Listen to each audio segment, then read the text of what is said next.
Hey everybody, today is August 8th, 2019, and here is the next update to my pepper growing series. So we'll start with a few of my crosses, which this here is the Lindo cross with the Sangria.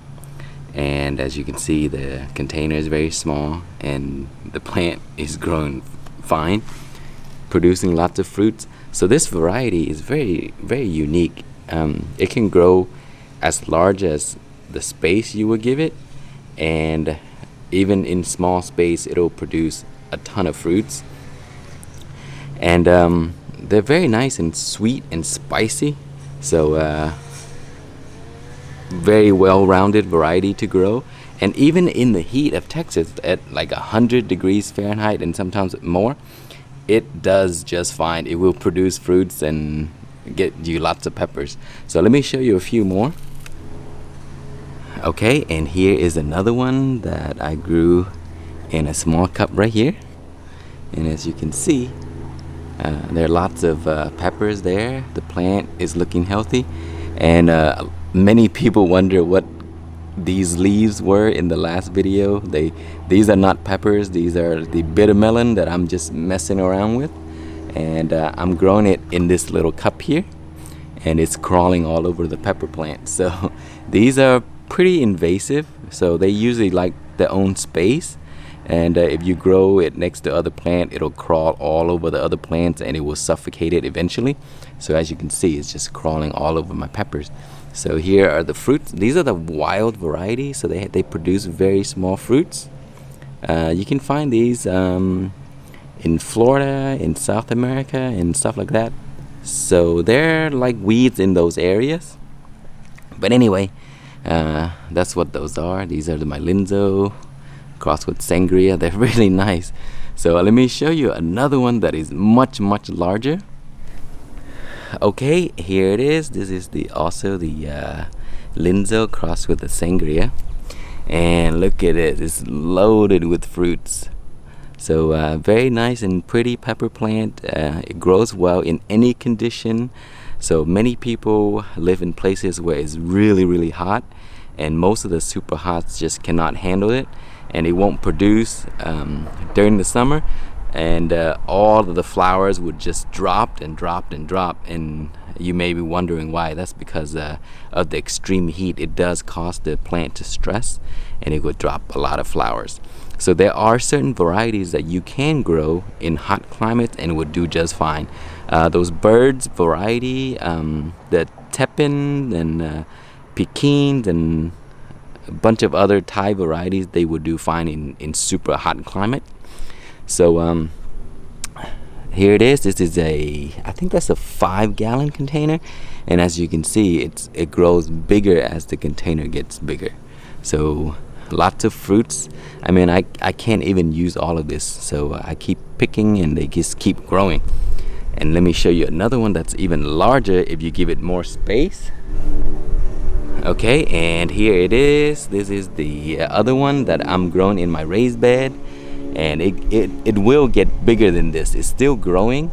It's putting out lots of flowers. They're just very, very pretty plants, and the leaves are small, just like most of the Thai varieties, and they're just they grow, they spread out a lot, so they shoot out everywhere in each branch, so that you get multiple sides on each of the branches, and then those are where the fruits will grow, and they're just producing a ton of fruits. And next to it here is my white Thai. This is also another beautiful variety that would also perform well in most climate, and they produce the most beautiful peppers in clusters here.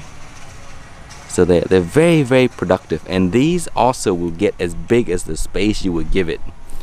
Okay, so let's go on to a few other ones. Okay, and here is the actual parent of the cross that I just mentioned, and this is just the regular Lindo. And as you can see, the leaves are about the same. Growing habits are also very much alike, and the difference is these fruits are chocolate. You see these here? So the parent that I bred the other ones from were from this actual plant right here. I grew this in hydroponic in a very small system, and then it basically outgrown it, and then I took it outside. I already finished doing what I needed to do, like crossbreeding and stuff like that, and then here it is growing very nicely, and it's also a very productive variety. And I will link you to the video where I grew this plant in my aero garden, and it just produced thousands of flowers. So again, it's just producing like crazy. See all those flowers there? And not many of the fruit stuck, but I'm getting a few here that I will be saving for seeds, because these are the ones that are separated. Okay, and then I mentioned the white tie here. I also crossed this Lindo with the white tie, so let me show you that right now. Okay, here it is. This is the Lindo crossed with the white tie, and it's also a very beautiful plant. So the leaves look very much like the white tie. It's a little bit larger than the Lindo, and the growing habits is also a little bit different. It kind of grow sometimes upward like that there. Those are going to be upward growing fruits. So here I have like there, those are fruits that are growing upward, and then these here are growing downward kind of. So it looks very much like the parent, one of the parents. So it's also a very beautiful variety. So that is the Lindo crossed with the white tie. And I haven't shown this in the past videos, but these are my clones. So I propagated it from cuttings that I saved from last year, and I just cut a branch, put in water, and let it sit in water the entire winter. And then when it gets warmer, I just put it in the pot. And really, I didn't take care of this or anything, because I don't really care to have this variety anymore, because I have other ones. So it's still growing. This is my Djibouti kava tree that I'm trying to grow. These are tropical trees, so they don't live well in cold climates. So during the winter, I take them inside my garage, and I think this one is almost 2 years old. Very beautiful tree. Okay, we'll move on with the rest of the other plants, and this is one of the raised bed that has been having a lot of problems. Like I just had really bad soil mixture, so throughout the season I've been testing, and I think I've gotten it down to a good stage where the plants can actually grow and do well. So I'm still trying to condition the bed. This is just a test bed for my own purpose, so this is why this is just a project. So anyway, I placed a few plants here. Again, these are the Lindo crossed with a Sangria, and so it came out of that cup right there, right here. So I didn't have any more labels, so I left the cup there for labels. And even in a small cup, and it came out, and then it started to grow. So because I fixed the problem in this raised bed, and the soil is much better now, so it's actually growing a lot. And then this one here, same. They're actually grown. All three of them were in the same cup, so I had to separate them. And then as soon as I separated them, they just took off. So this one is here, and so even after the rabbits ate a bunch of these tips, it started to grow new shoot, and it grew all over again. So you may be wondering how the plants is looking so much better. That's because I've been weekly fertilizing them now, because throughout the season the beds become depleted of nutrients, so it will slow down the plants. So then you just slowly feed it back. You can add new soil if you like, or you can just supplement it with some organic fertilizer, which I use the fish emulsion, so that would help. Also adding new soil once it gets low would also help the plant. You want loose soil because pepper grows best in that condition. So the loose soil are the best kind. Okay, so that is it. And here, and this here is actually the regular Lindo. Yep, this is the regular Lindo. And this as well, the rabbits ate this. That's why this one is so small. And this as well, the rabbit ate it. and it grew a little bit here and there. So this is the regular Lindo, and that is the Lindo Cross. So they taste slightly different, but the flavor is very, very nice. And look at this, guys. This is my honey kiss melon. It is enormous. It's almost ready, so you can tell when the stems start to turn color. Okay, and let me show you something else that I added.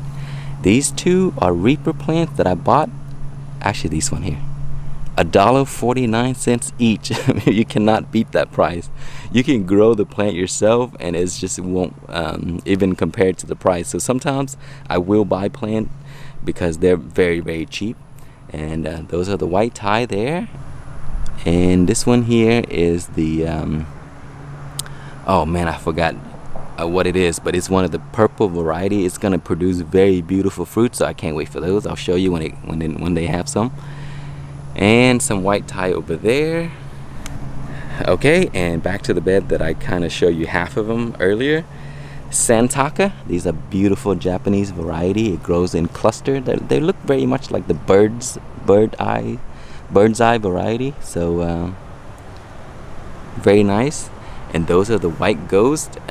It's so funny how they grow in like look at small, medium, and large.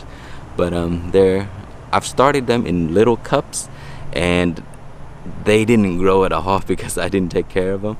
And then as soon as I took them out of the cups and put them here, where it has more room to stretch, it just went off. And here's some more white Thai that I grew together here. Those are my herbs. The beets are ready to be harvested. Big old bulb at the bottom. Okay, here is the lemon starburst raised bed with other stuff in there. And you would notice that it's looking a lot better than the previous video because I have more time now, so I've been taking care of these guys. I've been fertilizing weekly, and so I have 3 starbursts that are ready right there. So these plants, if you let them fruit early, they will stay small. So if you guys are growing starburst, give it a lot of room. And if it start to produce early, you can pull off the flowers, and then they will grow. There's a friend of ours on Pepper Lovers Community. His name is Eric. He has a channel, and his starburst is like a monster. So I'll leave the link to the video so you can see how large these varieties can get. And there's some here. I think those are the hornets back there. And some herbs there. This bed is also looking better. I think these are hornets also. I need to get rid of that herb plant right there. This is the peach star kiss that I just removed from that bed because I want this guy to grow. So I put it in the pot by itself. Okay, and here are some Gangsta red. I harvested all of the fruits already. I got about 20 something fruits, not much, but they will produce more. See, their flowers are already coming out, and you can see the plants are getting much larger now because I've been taking care of them, fertilizing them, and adding a little bit of new soil will help, as I mentioned. So let me show you. These are the Texas chocolate bonnet. They're beautiful varieties, guys. Let me show you what they look like, and they're just amazing. So you see these here? These are these crazy stingers. I have a few that looks ridiculous. Look at that one right there. See? Like a fishing hook. And a lot of them are like that. They're still unstable, but they will produce really cool tails. These are the chocolate version, but they look more like a caramel than a chocolate. You see here? So they look like a cross between a chocolate and red. So that came out kind of like that color. So lots of fruits, and as I mentioned, you see those tails? Lots of them will have those tails. Okay, and here are the Super Pekin, and these are just beautiful varieties. And the unique thing about this variety is that it has fuzzes on the stems. So I've seen ants trying to crawl up and down this plant, and they do have trouble. So ants really don't like this variety, so which is good. And they can get enormous if you give it space. So right now it's getting so much bigger now. And then I have some melons, some more melons.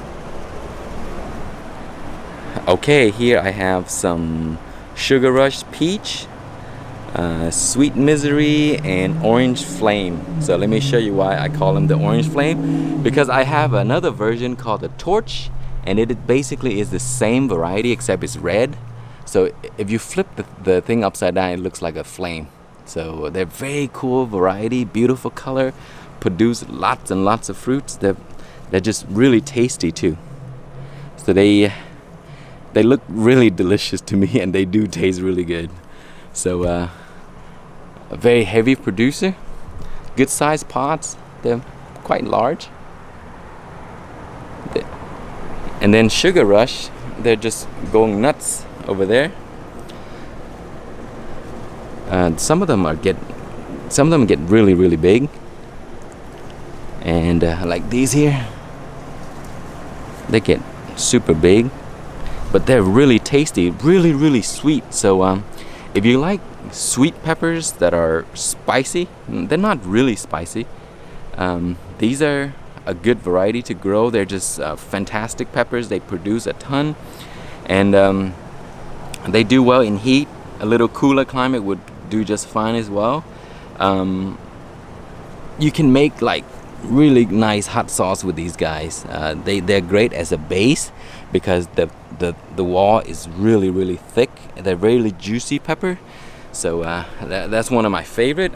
They're just overall well-rounded. Imagine eating a bell pepper with more flavor and more sweetness and heat, of course. So that's what I can describe these as. And they do have a little bit of a fruity tone to them and a great aroma. So again, I can't say enough good things about those things. All right, and I have some Tyrannos here from Jay. Very unique variety. 3 different kinds. It came from the same seed package. This one grows downward, and then I have some that are circular. And then this one here grows upward. That's the Tyranno. And then I grew regular Serrano next to it just to show you guys. So these are regular Serrano. Serrano are just excellent peppers. They have the most fantastic crunch and flavor, and they're just overall really good. Pickling is my favorite way to use them. They're just really good. And here, these are sweet apples that the rabbit basically destroyed the entire tree. It ate, like, see here? That's what this one here was, and now it's growing back, and it's producing fruits here. These are really good, guys. They call it sweet apples, and there's a reason why it's named that way, because it's very sweet. It's red like an apple. It gets quite large, so that's the reason why they call it sweet apples. And let me show you. Look at this monster cucumber here. Man, this thing is like so big. I'm saving this for seed, so that's why it's getting so big. So I'm gonna also harvest peppers today, the Sugar Rush. All right, and the last raised bed here, I have some Gangsta yellow and some white Thai. I gotta grow these things everywhere because we love them. They're beautiful. They taste great. I keep saying how good they are. They're very good because we love to use it in almost everything. Okay, and Gangsta yellow. These are like really cool, super crazy hot. They do have stingers also, and good flavor. These are much smaller than the ones I grew last year. And then lastly, these are just extra stuff that I'm putting out here because this raised bed was freed up. So I have more white Thais here, These are the white ghost that I'm trying to grow. Those are really cool varieties.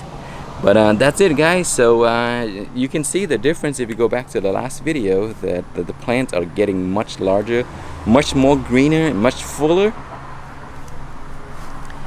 And that's because of the weekly fertilizing schedule that I've been applying.